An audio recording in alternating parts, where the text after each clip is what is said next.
بسم الله الرحمن الرحيم. اللهم صل على سيدنا ومولانا محمد أفضل صلواتك بعدد معلوماتك وبارك وسلم وصل عليه. بسم الله الرحمن الرحیم. عزیز طلباء کرام، مختارات من ادب العرب سے بحمد اللہ تعالی آج ہمارا 58واں سبق ہے، اور جیسے کہ آپ حضرات کے علم میں ہیں کہ القمیص الاحمر مضمون پچھلے دروس سے چلا آ رہا تھا. آج اس کا یہ آخری درس آپ کی خدمت میں پیش کرنے جا رہے ہیں، تو بڑھتے ہیں اپنے سبق کی طرف. فهذا يا امیر المؤمنین مشرک باللہ بلغت رأفته بالمشرکین هذا المبلغ. اے امیر المؤمنین، یہ اللہ پر شرک کرنے والا یعنی یہ ایک مشرک ہے، اور اس کی نرمی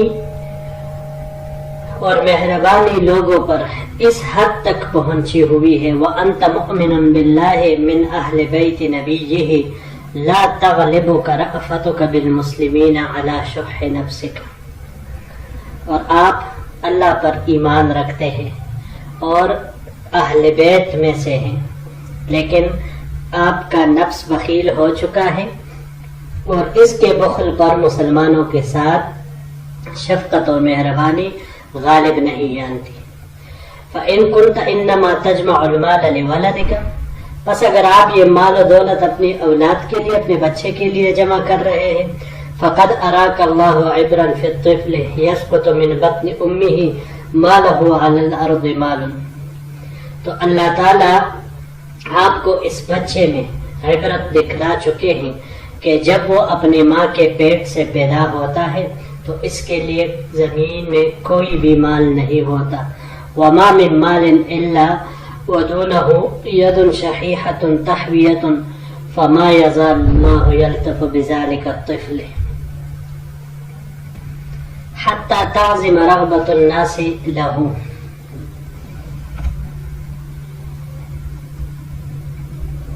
اور جہاں کوئی مال ایسا نہیں ہوتا کہ جس کو کسی بخیل ہاتھ نے نہ گھیرا ہو، مگر اللہ تعالی ہر وقت اس بچے پر مہربانی کرتے رہتے ہیں، یہاں تک کہ لوگوں کی رغبت اس کی جانب بڑھ جاتی ہے. وَلَسْتَ الَّذِي تُعْطِي بَلِ اللَّهُ تَعَالَى يُعْطِي مَن يَشَاءُ مَا يَشَاءُ. اور آپ کچھ بھی نہیں دینا چاہتے مگر اللہ تعالی جس کو دینا چاہے اور جتنا دینا چاہے دے دیتے ہیں. فَإِن قُلْتَ، اور اگر آپ کہیں، یعنی اگر آپ یہ کہتے ہیں انما تجمع المال لشد ید السلطان، کہ آپ مال اس لیے جمع کر رہے کہ اپنی بادشاہت کو مضبوط کرے، فقد اراک اللہ عبرا فی بنی امیہ ما اغنى عنہم. تو اللہ تعالیٰ نے آپ کو بنی امیہ میں عبرت دکھا دی ہے. ما اغنى عنهم جمعهم من الذهب وما اعدوا من الرجال والسلاح والقراع حين اراد الله بهم ما اراد.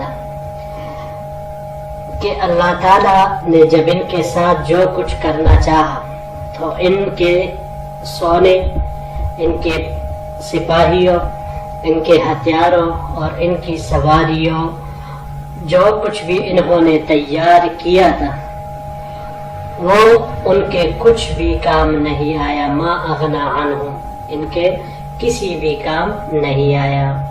یہاں پر یہ چند الفاظ ہے جی. پہلا رأفتک، رأفہ سے ہے. رأفہ یہ مختلف ابواب سے آتا ہے. یہ باب سمعہ سے رأفن، اور رأفتن باب فتح سے آتا ہے، اور یہی باب کرمہ سے بھی بہت زیادہ مہربانی کرنے کے معنی میں آتا ہے. ان تین ابواب سے ایک ہی معنی میں یہ استعمال ہوتا ہے. اگر اس کو ہم باب تفعیل سے لے، ترعیفاً مصدر اس کا پھر آئے گا مہربان بنانے کے معنی میں، اور اگر باب تفاعل سے لے تو تراؤفاً مصدر پھر اس کا آئے گا آپس میں مہربانی کرنا، اس معنی میں یہ آئے گا. شحیحتاً یا اس طرح یہاں پر یہ شح استعمال ہوا ہے، دونوں ایک ہی ہیں. شحیحتن شح باب ضربہ سے شخن شخن اور شخن باب ضربہ اور نصرہ دونوں سے تینوں طرح کے یہ مصادر اس کے استعمال ہو سکتے ہیں اور جائز ہے. بخل کرنے کے معنی میں، حرص کرنے کے معنی میں یہ آتے ہیں. اور اس کے علاوہ باب مفاعلہ سے مشاحتن آپس میں بخل کرنے کے معنی میں یہ آتا ہے. عبرن اگلا لفظ ہے عبرن، یہ باب سمع سے عبرن عبرت کرنے کے، عبرت حاصل کرنے کے معنی میں یہ آتا ہے. اور اگر باب نصرہ سے ہو اس کا مصدر پھر عبورن آئے گا، طے کرنے کے معنی میں. اور اگر اس کو ہم باب تفعیل سے لیں تو باب تفعیل سے لینے کی صورت میں عبر یعبر تعبیرن، خواب کے تعبیر کی بیان کرنا، یعنی خواب کا تعبیر بیان کرنا، اس کے معنی میں پھر یہ آئے گا. اور یہ آخری لفظ القراع، قراع اس کی جمع اقرع یا اکارع آتی ہے. یہ ہر چیز کے کنارے کو کہا جاتا ہے، گھوڑا ہو، خچر ہو یا جو بھی ہو، اس کے وہ کنارے کو کہا جاتا ہے. جی تو پڑھتے ہیں اپنے اگلے سلائیڈ کی طرف. وَإِن قُلْتَ إِنَّمَا تَجْمَعُ الْمَالَ لِطَلَبِ غَايَةٍ هِيَ أَجْسَمُ مِنَ الْغَايَةِ الَّتِي أَنْتَ فِيهَا فَوَاللَّهِ مَا فَوْقَ مَا أَنْتَ فِيهِ إِلَّا مَنْزِلَةٌ لَا تُدْرِكُ إِلَّا بِخِلَافِ مَا أَنْتَ عَلَيْهِ. اور اگر آپ یہ کہتے ہیں کہ آپ یہ مال ایک ایسے مقصد کے حصول کے لیے جمع کر رہے ہیں جو اس مقصد اور مرتبے سے کہیں بڑھ کر ہے، تو اللہ کی قسم جس مرتبے پر آپ ہیں اس سے بڑھ کر اور کوئی مرتبہ نہیں، مگر وہ مرتبہ ہے جس کو آپ کے معاملے کے برعکس اس کے ذریعے حاصل کیا جا سکتا ہے. یا امیر المؤمنین هل يعاقب من عصاك بأشد من القتل؟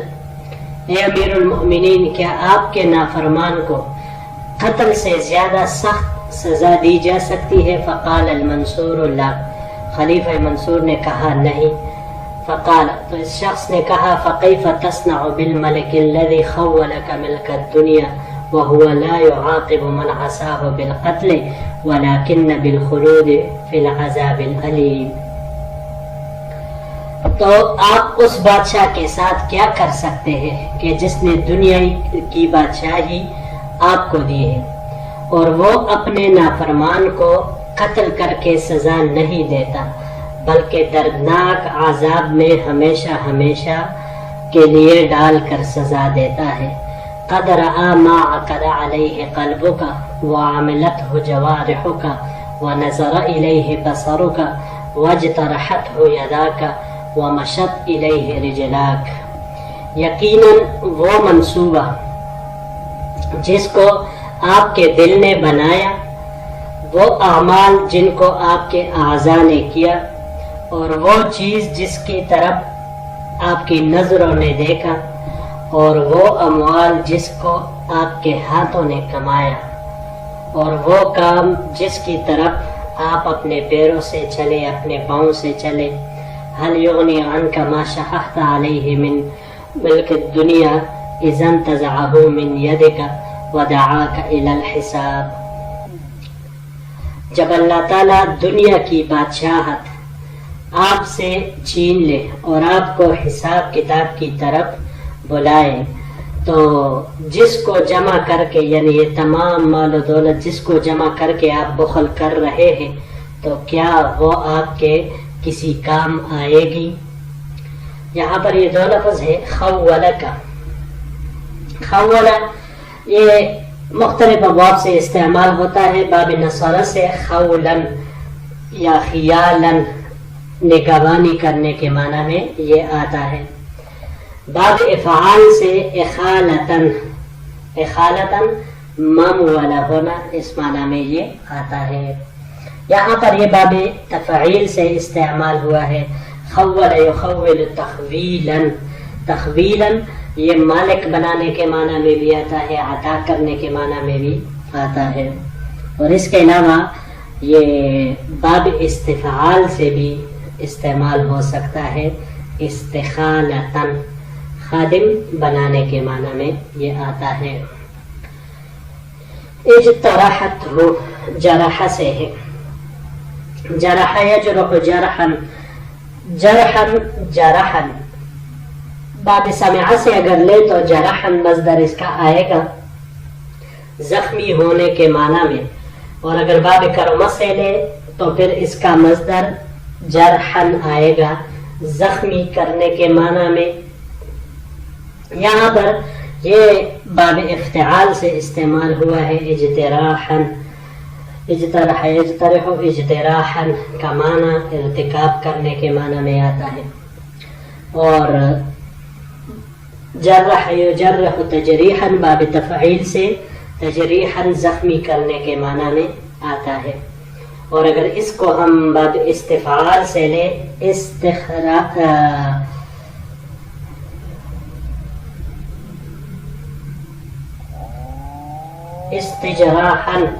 مصدر اس کا آئے گا پھر تو فاسد ہونے کے معنی میں یہ آئے گا۔ جی بڑھتے ہیں اپنے اگلے سلائیڈ کی طرف۔ قال فبكى المنصور ثم قال ليتني لم اخلق ويحك كيف احتال لنفسي۔ راوی کہتے ہیں کہ خلیفہ منصور یہ سب باتیں سن کر رو پڑا، اور پھر اس نے کہا کہ کاش میں پیدا ہی نہ ہوتا، تیرا ناس ہو، میں اپنے بچاؤ کے لیے کیا تدبیر اختیار کروں۔ فقال، تو اس شخص نے کہا، یا امیر المؤمنین ان للناس اعلاما یفزعون الیہم فی دینہم ویرضون بہم فی دنیاہم۔ یہ امیر المؤمنین لوگوں کے کچھ سردار ہوتے ہیں جن کی طرف وہ اپنے دین کے معاملے میں رجوع کرتے ہیں اور اپنی دنیا کے معاملے میں ان کے فیصلوں سے خوش اور راضی ہوتے ہیں۔ فاجعلہم بطانتک یرشدوک وشاورہم فی امرک یسددوک۔ آپ ایسے لوگوں کو اپنے خاص اور رازدار بنائیں، وہ آپ کی رہنمائی کریں گے، اور ان جیسے لوگوں کے ساتھ آپ مشورہ کریں تو وہ آپ کے درست کام کی طرف رہنمائی فرمائیں گے۔ قال قد بعثت الیہم فہربوا منی۔ خلیفہ منصور نے کہا کہ میں نے تو ان کی طرف پیغام بھیجا تھا مگر وہ مجھ سے دور ہٹ گئے۔ قال خافوک ان تحملہم علی طریقتک، کہ وہ ڈر چکے ہیں کہ آپ ان پر ایسی ذمہ داری ڈالیں گے، یعنی ان سے ایسے کام لیں گے جیسے کام آپ خود کرتے ہیں۔ ولیکن افتح بابک، اپنا دروازہ کھولیے، وسہل حجابک، اور پس پردہ رہنے میں کمی کرے، وانصر المظلوم، مظلوم کی مدد کرے، واقمع الظالم، اور ظالم کو ذلیل کرے، اس کا قلع کما کرے، وخذ الفیء والصدقات علی حلها، اور مال غنیمت اور صدقات کو صحیح طور پر لے، واقسمها بالحق والعدل علی اہلها، اور اس کو حق کے ساتھ انصاف کے ساتھ اس کے اہل پر تقسیم کرے، وَأَنَا ضَامِنٌ عَنْهُمْ أَن يَأْتُوكَ وَيُسَاعِدُوكَ عَلَى صَلَاحِ الْأُمَّةِ، تو میں ان کی طرف سے اس بات کا ضامن ہوں کہ وہ آپ کے پاس آئیں گے اور امت کی اصلاح میں آپ کے ساتھ تعاون کریں گے یا آپ کے دست راست بنیں گے۔ وجاء المؤذنون فآذنوه بالصلاة، پس مؤذنین آئے اور انہوں نے نماز کے لیے اذان دی، فصلى، تو ان لوگوں نے امیر المؤمنین خلیفہ منصور نے نماز پڑھی، وعاد الى مجلسه، اور پھر اپنے مجلس کی طرف واپس آئے، وطلب الرجل، پھر اس آدمی کو بلایا، اس کا مطالبہ کیا، فلم یوجد، پس وہ ان کو نہ ملا، یعنی وہ جا چکا تھا۔ یہاں پر یہ کچھ لفظ ہے جی، یفزعون، فزع سے ہے، باب افعال سے یہ یہاں پر استعمال ہوا ہے، افزع یفزع افزاعا، افزاعن فریاد رسی کرنے کے معنی میں یہ آتا ہے. اس کو جب ہم باب فتح سے لیں تو فتح سے لینے کی صورت میں فزعن یا بکسر الفا فزعن دونوں طرح کا یہ استعمال ہوتا ہے.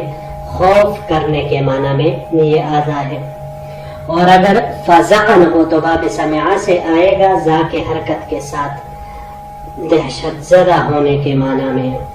اور فزع یفزع تفزیعا یہ خوف دلانے کے معنی میں باب تفعیل سے آئے گا. یسددو کا سدد یسدد تسدیدا یہاں پر یہ باب تفعیل سے استعمال ہوا ہے. سیدھے راستے کی طرف رہنمائی کرنا، راہ راست کی طرف رہنمائی کرنا اس معنی میں استعمال ہوتا ہے. اگر اس کو ہم باب ضربہ سے لیں سددن تو سددن یہ درست ہونے کو کہا جاتا ہے. اور یہی باب سمعہ سے بھی استعمال ہوتا ہے. اس کے علاوہ باب نصرہ سے جب ہم اس کو لیں گے صد یصد صدن صدن بند کرنے کے معنی میں یہ آئے گا. اور باب افعال سے جب ہم اس کو لیں اسدد یسدد اسدادن تو سیدھا ہونے کے معنی میں یہ آئے گا. وقمع الظالم وقمع قمع یہاں پر یہ باب افعال سے استعمال ہوا ہے. اقمع یقمع اقماعا مصدر اس کا آئے گا ذلیل و خوار کرنا اس معنی میں. اور اگر باب فتح سے اس کو ہم لیں تو قمعا ارادہ سے ہٹا دینے کے معنی میں یہ آئے گا. اس کے علاوہ جب ہم اس کو باب تفاعل سے لیتے ہیں تقمعا تو مدہوش ہونے کے معنی میں یہ آتا ہے پھر.